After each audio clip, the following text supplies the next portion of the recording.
ప్రభునందు దేవుని ప్రియులైన వారలారా, ఈరోజు వాక్య ధ్యానాంశం విశ్రాంతి. దేవుని విశ్రాంతిలో ప్రవేశించదమన్న వాగ్దానం ఇంకా నిలిచి ఉండగా మీలో ఎవడైనను ఒకవేళ ఆ వాగ్దానము పొందకుండా తప్పిపోవునని భయము కలిగి ఇందుము. హెబ్రీ పత్రిక 4:1 వాగ్దానం మనకు కనబడుతుంది. విశ్రాంతి అనే మాట అందరికీ విలువైన మాట.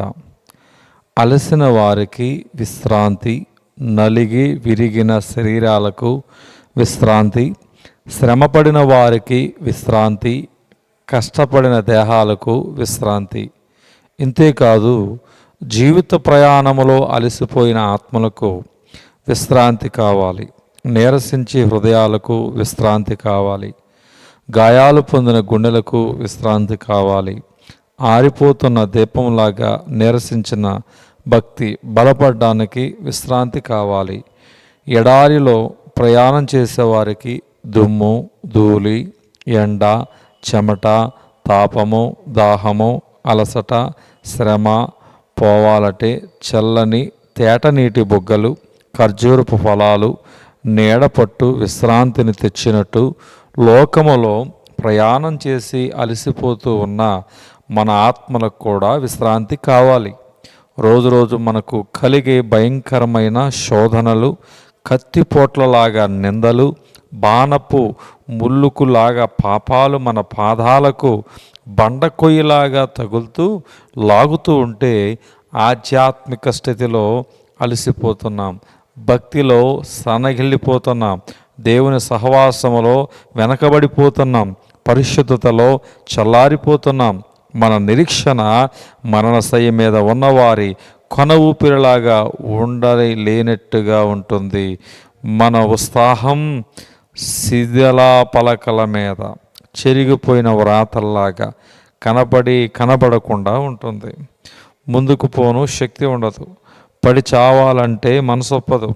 ఇదే ఆత్మల అలసట. ఇదే హృదయాలకు విశ్రాంతి కావలసిన సమయం. ఇలాంటి విశ్రాంతి మనకు అప్పుడప్పుడు కావాలి. పదే ఈ జీవజలాలను పానం చేయాలి. అలసట చేత ప్రాణం పోకముందే జీవాహారంతో మన హృదయాలు తెప్పరిల్లాలి. అయితే ఈ విశ్రాంతి ఎక్కడ దొరుకుతుంది? మీలో ఎవడైనా ఒకవేళ ఆ విశ్రాంతికి సంబంధించిన వాగ్దానం పొందకుండా తప్పిపోనేమని భయము కలిగిందమని గ్రంథకర్త వ్రాస్తున్నారు. ఈ విశ్రాంతి దేవుని దగ్గర ఉన్నది.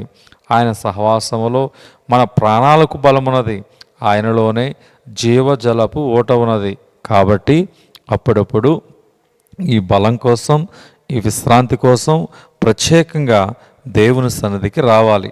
ఒంటే ఎడారిలో ప్రయాణం చేసి తేటనీటి ఒయాసిస్కు వచ్చినట్టు మనం దేవుని సన్నిధిలోకి రావాలి. దీనికోసమే క్రైస్తవ సంఘములో ఆనాటి నుండి ఒక మంచి అలవాటు వచ్చింది. సంవత్సరంలో ఒకసారి ఒక ఎండాకాలం ప్రత్యేకమైన ప్రార్థనా కాలంగా, ఆత్మలు బలపడే విందు కాలంగా భక్తులు ఏర్పాటు చేసి ఆచరించారు.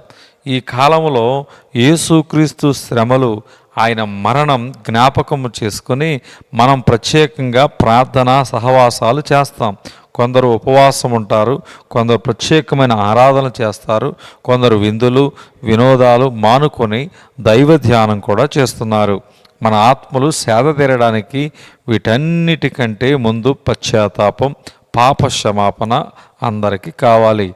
ఆత్మకు విధేయత కలగాలి. పరిశుద్ధ విషయమై గొప్ప ఆశ, తృష్ణ కలగాలి. ఇవి లేకపోతే విశ్రాంతి లేదు. అలసిన ఆత్మలు దేవుని సన్నిధిలోనే బలపడతాయి. సొమ్మసిల్లిన హృదయాలు ఆయన దగ్గరనే కోలుకుంటాయి.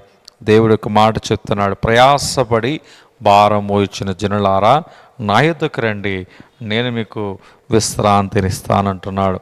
ప్రతి ఒక్క భారములో నా దేవుడు నీకు విశ్రాంతిని దేవుడు నీకు కలుగచేయునుగాక. ఆమేన్.